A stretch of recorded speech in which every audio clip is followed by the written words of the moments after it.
2 weeks old, she started having seizures, and we didn't know why. And at 6 months old, we took her to Boston to see an epileptologist. And then February 2011, we got a phone call back from her, and she had a diagnosis for us, which was CDKL5 disorder. There are only about 300 cases worldwide that have been diagnosed with her condition. That doesn't mean that all 300 are still living. She is one of a kind. She's the only documented case as of now with an insertion. So in other words, the book of her life in her sentence has an extra "and" in there. So it said and something.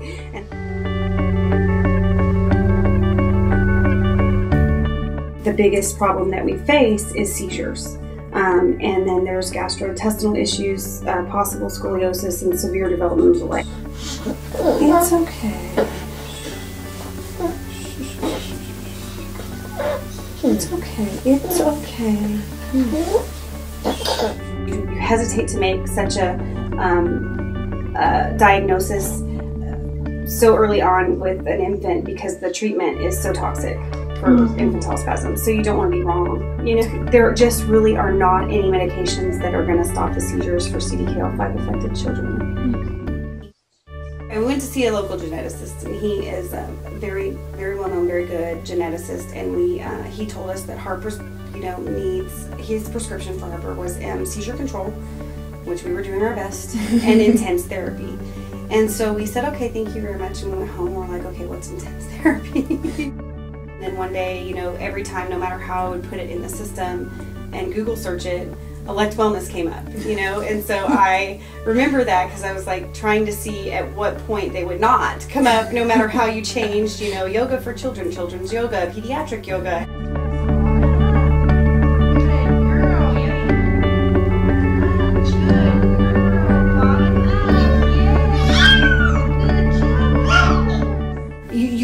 We wanted to make sure for our family that we were getting it as a form of exercise, and it was a great way to strengthen and stretch and Harper and kind of keep her in alignment. She had very low muscle tone as part of the one of the symptoms of her condition, and just to increase that muscle tone so that maybe someday she would be able to crawl or walk or sit. Well, the great thing about going with your company, well, two things, was first and foremost the fact that you uniquely put God in the center of your company. So then the second thing, it made it very, very, very convenient that you guys came to us and that you would come to us wherever we were. Do you mind doing the yoga at my parents' house today? And not a problem at all. And so that made it really cool for my grandmother to be able to see some of the things that Harper does.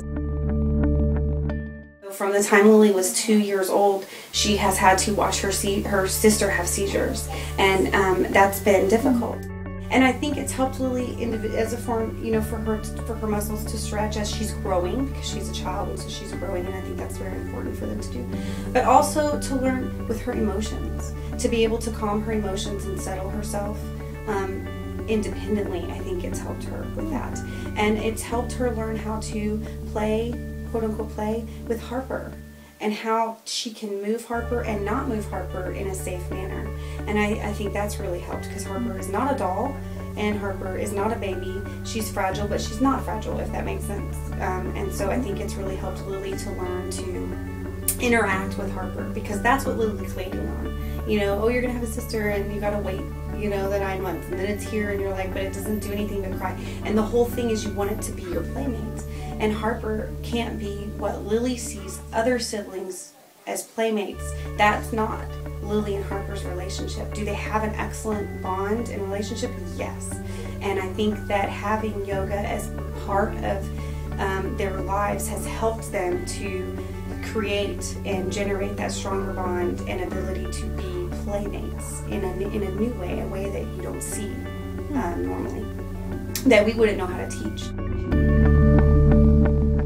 What observations have I seen from yoga? Have I seen any benefit for Harper? Have I seen Harper do things differently? Have I seen new things and that kind of stuff? Well, when I see Harper sleeping, and she's sleeping like a tree, a yoga tree that you do in yoga, then I think, okay, that's an observation. And then coincidence or not coincidence? Is it from the yoga or not? You don't know. Is it a one-time deal or is it repetitive? And that's the kind of things you look for over the 3-month time before you can really evaluate, is this working for her or not?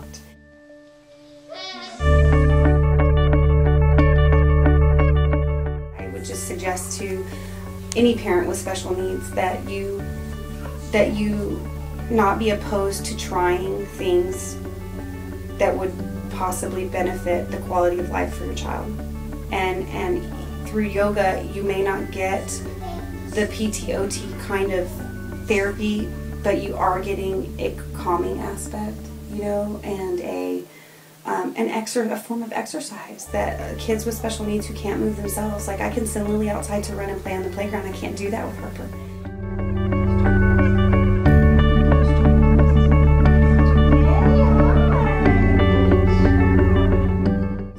Harper's just a girl. She's just a little girl.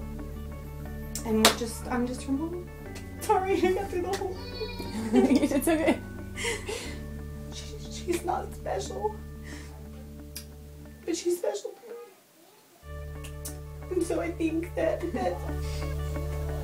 we're no different than any other family that's out there. And our situation is not any more important than anybody else's. But we're just trying to get through the day like everyone else, and it's just a matter of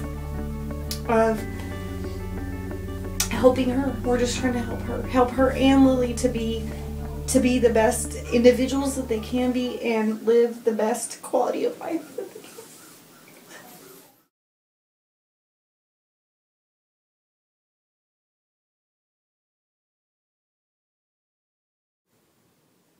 To help support Harper and fund seizure prevention research, go to hope4harper.com.